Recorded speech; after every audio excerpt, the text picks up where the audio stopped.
નમસ્કાર, સ્વાગત છે આપનું DTV ન્યૂઝમાં। લોકસભાની ચૂંટણીની તૈયારીઓ વચ્ચે સાંસદે ખાતમુહૂર્ત કરેલા રોડનું કામ ન થતાં રહીશોએ ચૂંટણીનો બહિષ્કાર કર્યો। મત માંગવા કોઈ નેતાએ અહીં આવવું નહીં, રોડ નહીં તો વોટ નહીંના સૂત્રો સાથે વિરોધ।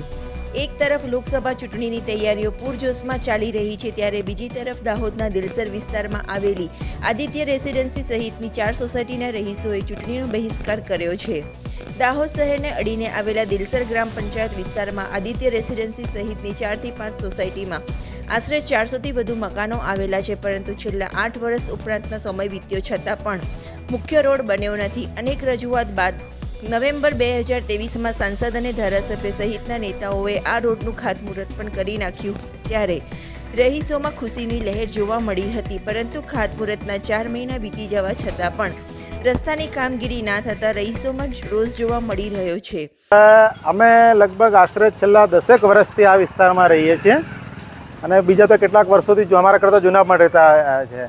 હવે અમે આવ્યા ત્યારથી લગભગ આખો વિસ્તાર સરકારશ્રી તરફથી જે પાયાની સુવિધાઓ મળવી જોઈએ એ તમામ સુવિધાઓથી વંચિત છે, જેવી રીતે કે લાઇટ, પાણી, રસ્તો, કચરાનો નિકાલ, પણ હજુ સુધી કંઈ થયું નથી। ને આ બાબતે ધીરે ધીરે વસ્તી વધતી ગઈ, રહેણાંક મકાનો વધતા ગયા, તેમ તમામ લોકો પોતપોતાની રીતે રજૂઆત કરતા ગયા। અમે લોકોએ લગભગ ગ્રામ પંચાયતથી માંડી અને સાંસદ સભ્ય સુધી રજૂઆત કરી, લેખિત મૌખિક તમામ પ્રકારની, પરંતુ આજ સુધી કોઈપણ પ્રકારની સુવિધા અમને આ લોકો તરફથી આપવામાં આવી નથી।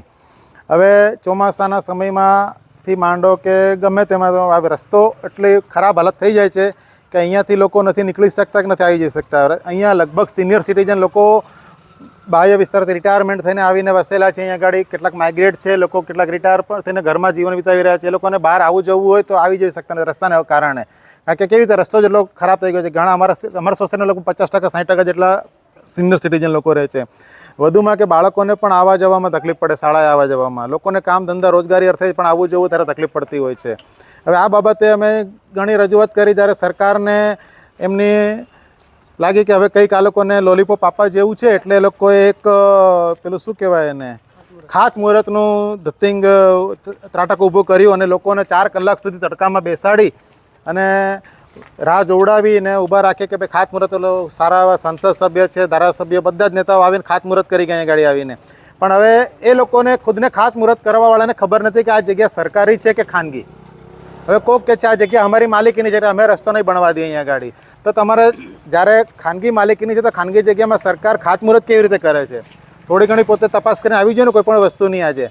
અને અહીંયા આટલા પરિવાર આટલા વર્ષોથી રહે છે, તમે આટલી સોસાયટીઓ બની છે, લોનો ચાલે છે, તો જ્યારે ત્યારે મંજૂરી કેવી રીતે આપી, વહીવટી મંજૂરી કેવી રીતે આપી આ બાંધકામ કરવાની અહીંયા ગાડી?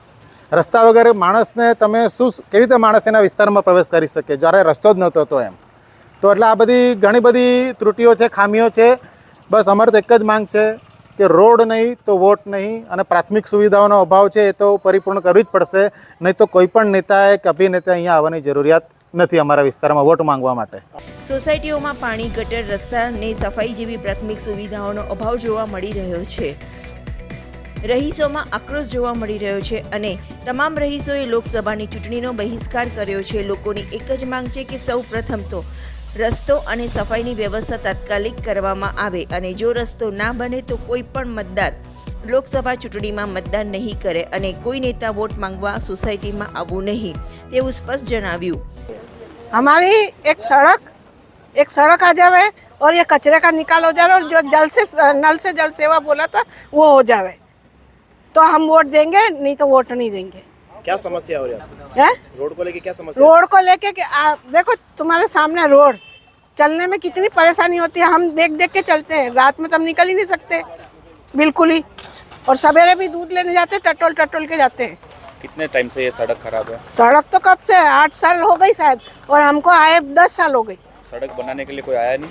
कोई आता है तो पता नहीं क्या होता है, फिर झगड़ा होता है तो चले जाते हैं।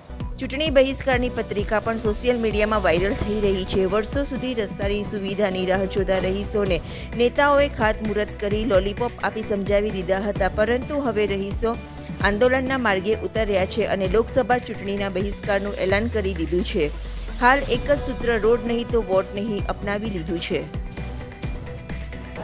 અમારી જૂની માંગણી છે અહીંયા રોડની, કે કેટલા વર્ષોથી અહીં કેટલા બધા રહીશો રહે છે, આશરે 401 ઘર છે, ત્રણ ચાર સોસાયટી છે, પણ હજુ સુધી રોડના કોઈ ઠેકાણા નથી.